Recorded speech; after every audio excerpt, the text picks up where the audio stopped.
अस्सलाम वालेकुम स्टूडेंट्स, कैसे हैं आप सब? ठीक हैं, खैरियत से हैं? उम्मीद करता हूँ कि आप बिल्कुल ठीक-ठाक होंगे।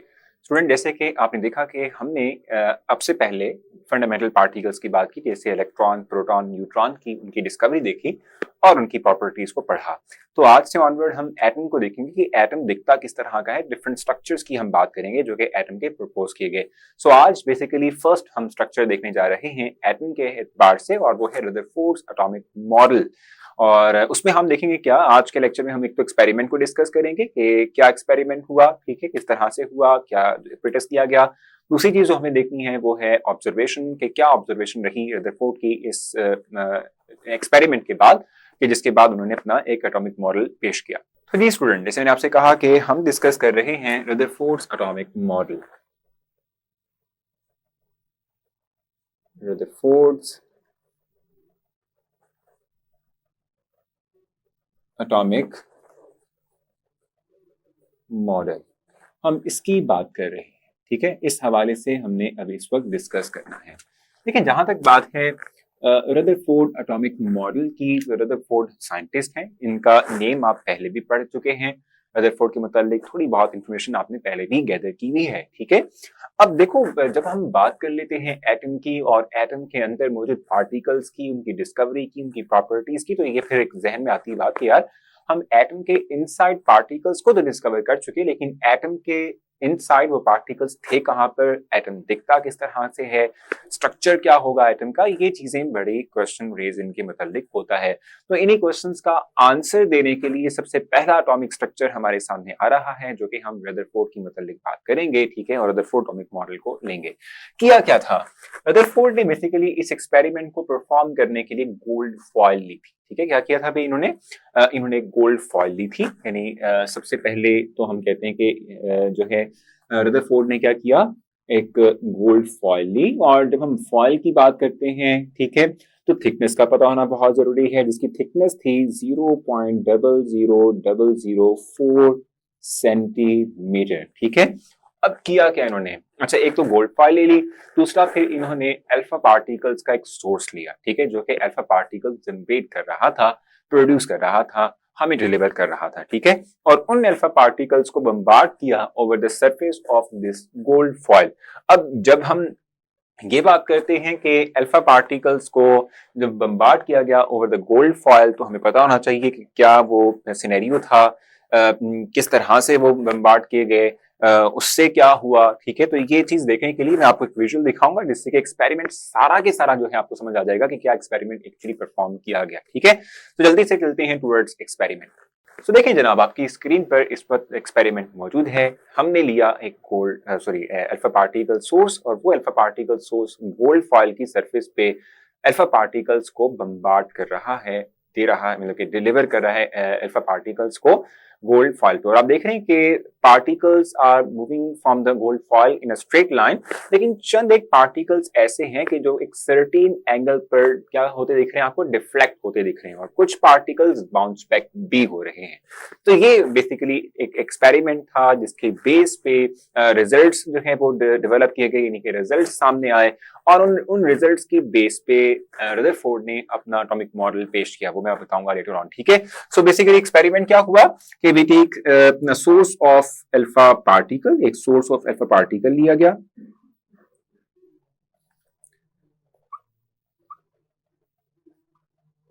अल्फा पार्टिकल्स लिया, ठीक है।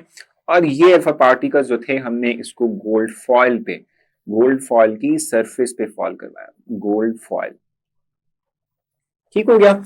अब हमने जब अल्फा पार्टिकल्स को बम्बार्ड करवाया तो होना ये चाहिए था कि after passage of this passing through this gold foil, ठीक है, ये अपने आप को स्ट्रेट लाइन में जो है वो गुजार देते, ठीक है।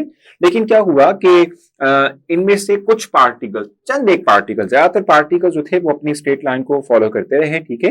लेकिन कुछ पार्टिकल्स ऐसे थे कि जिन्होंने अपनी डायरेक्शन को चेंज कर लिया, जस्ट लाइक दिस वन, ठीक है। इसको जरा हम अगर जो डिफरेंट कलर से शो करवा दें, ठीक है, दिस वन, ये है, इस तरीके से कुछ पार्टिकल्स बाउंस बैक भी हुए, ठीक है। तो ये किस तरह, यानी ये जो हमारे पास एक्सपेरिमेंट है, इस यानी इसकी जो हमने ऑब्जर्वेशन देखी है, ठीक है, इससे बेसिकली तौर पर रदरफोर्ड ने अपना एक मॉडल, एक एटॉमिक स्ट्रक्चर जो था वो प्रपोज किया, जिससे मतलब हम इस वक्त डिस्कशन करेंगे। तो इस एक्सपेरिमेंट के बाद कुछ ऑब्जर्वेशन भी हमारे सामने आई, ठीक है। जो ऑब्जर्वेशन हम कह सकते हैं कि रदरफोर्ड ने अपने एक्सपेरिमेंट के थ्रू जो है आप कह लें कि देखी, ठीक है। ऑब्जर्वेशन की हम बात कर लेते हैं। तो जहां तक ऑब्जर्वेशन की बात है तो हम कहते हैं कि almost all the particles pass through the gold fall without deflection, ठीक है। यहां पे लिख लेते हैं almost all the particles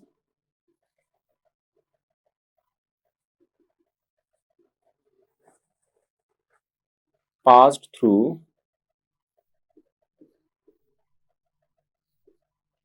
gold foil without deflection, ठीक है, यानी कि डिफ्लेक्शन के बिना चले गए।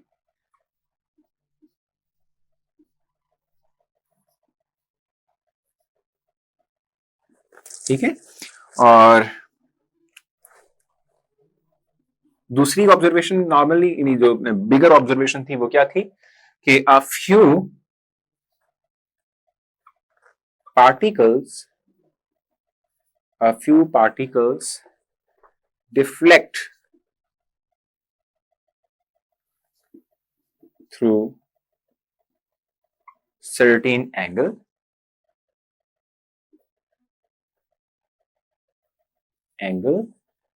and few are bounced back,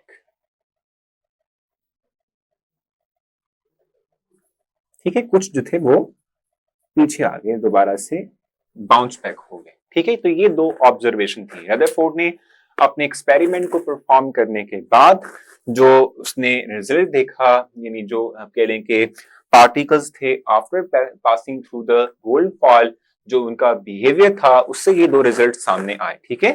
और फिर इसकी बेस पे रदरफोर्ड ने अपना एक मॉडल पेश किया, एक स्ट्रक्चर डेवलप हुआ, ठीक है, जो स्ट्रक्चर जिसको हम रदरफोर्ड एटॉमिक मॉडल का नाम देते हैं। सो आज के इस लेक्चर में हमने एक्सपेरिमेंट से मुतालिक बात की। मुझे उम्मीद है कि विजुअल ने आपको एक्सपेरिमेंट जो था उसको उससे मुतालिक इंफॉर्मेशन दी होगी, क्लैरिटी दी होगी, ठीक है।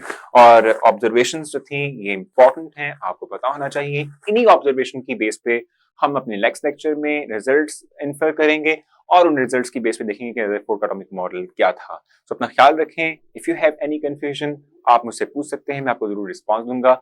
नेक्स्ट सेक्शन में मुलाकात होती है।